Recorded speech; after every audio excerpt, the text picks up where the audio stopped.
In recent years, the cost of college tuition has skyrocketed, a fact which, when coupled with the steep decline in the U.S. economy, has left many in the recent generation of college graduates deeply in debt.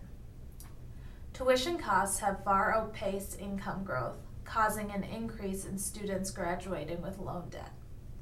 From 1975 to 2005, tuition at the University of Minnesota went up by 1,176%. During the same time period, the annual median income has only grown by 331%, and minimum wage by 145%. As student loan debt increases nationally, it becomes an increasing problem, not just for students, but for the national economy.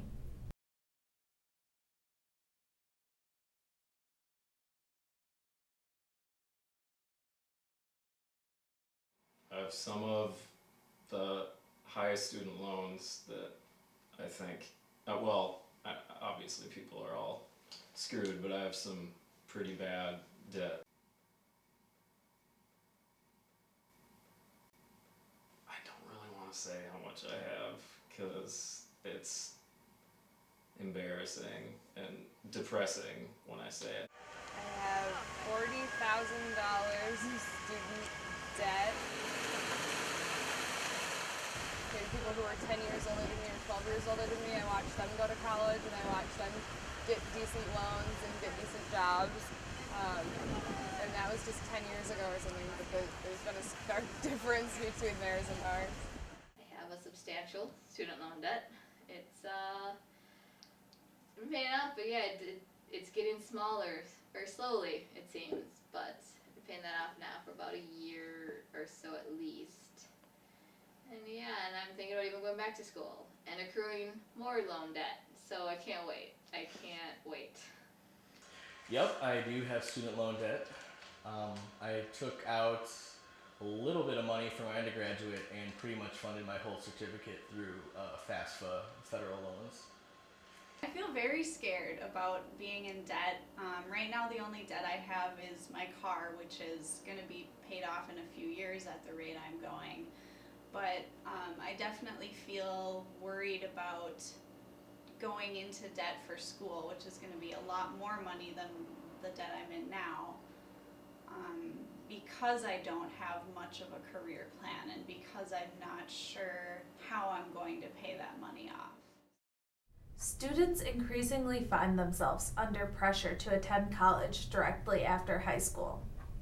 The statistical likelihood of higher lifetime earning potential leads many parents and counselors to advocate college as the best post-high school option. However, with the global economy rapidly changing, many recent graduates are finding themselves in a worse financial position than their counterparts who skipped higher education. Originally when I went to Gustavus, it was expected. Like, oh, you're in high school, you're doing well, I went to a college, preparatory high school, so it's like, oh, you're going to that, so then you can go to a nice college, you get a nice education, and all of that fun business. Kind of like you're born, you're a toddler, you go to kindergarten, you go through school, high school, and it was just kind of the next step, and it was pretty close to Minneapolis, so I went to Wisconsin for college too. My parents definitely encouraged me and helped me, took out the loans, thinking that was in my best interest, that I would, as a college graduate, make enough money to pay them back and be better off in life. Friends were planning to go to college, so it was almost just expected. Like, oh, you're going into high school, you're getting your grades, you should go to college. Now it just seemed like it's that natural next step. I mean, I wanted to go, and that's why I went out of state, because I wanted to see something else, and I was looking forward to it. While student loan burden has drastically increased, high earning positions for recent graduates have not. Unemployment and underemployment remains high for graduates possessing a bachelor's degree. For economic reasons, many young people have been forced to move back in with their parents. Many have also opted to take non-degree required positions in the service industry in an attempt to pay off their loans. Inability to find adequate employment and lack of direction often have a negative effect on young graduates' self-esteem and sense of fulfillment. You know, when I was a kid, I always looked at my parents and thought that they seemed really in charge of everything and knew how to do everything, and I thought that when I reached a certain age, I would be that way and I would just know sort of everything, not everything, but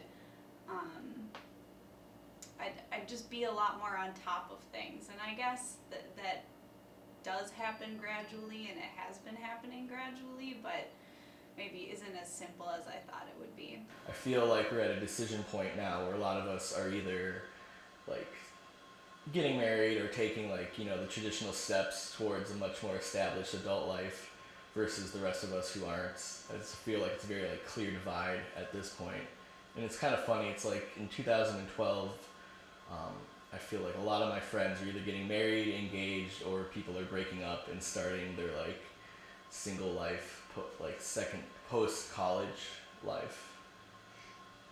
I don't feel like I'm an adult. I still feel like, and I think it's definitely, I mean, it's hard to feel like an adult when you still live at home where you were a kid, and you still, you know, I think it's really hard to feel like you're an adult until I don't know when I'm gonna feel like I'm an adult. Sometimes I feel not prepared at all. Like I'm I'm an adult, but I don't know what necessarily feel like an adult. And I just kind of take every day as it comes. I feel so like I know so little about what I'm supposed to right now, and I don't know if that's just me or I compare myself to other friends, because I have a friend who bought his own house and has his own car and didn't go to college, just went straight to working, and it's kind of hard to look at his situation and look at my situation, the one that, you know, I did the right thing by going to college, because that's, you know, you need to go and continue and get your education, and it's like right now, really? I don't know. The new realities of life as a young adult are leading many to question or even regret their choice to attend college. Delaying college, technical programs, and online courses are all becoming popular alternatives to the traditional four-year education. As the current generation of teenagers prepares for adulthood, they'll have to seriously consider if a college education is still worth it. Maybe try to figure it out what you want to do, like, because people didn't tell me I had to figure it out right now. They're like, oh, you'll live, you'll go, you'll change your mind a whole bunch of times, and I kind of think that, you know, some of my friends didn't do that, and they did figure out what they were going to do, and they've just been doing that, and now they're, I think, in a better situation than I am. So I don't know.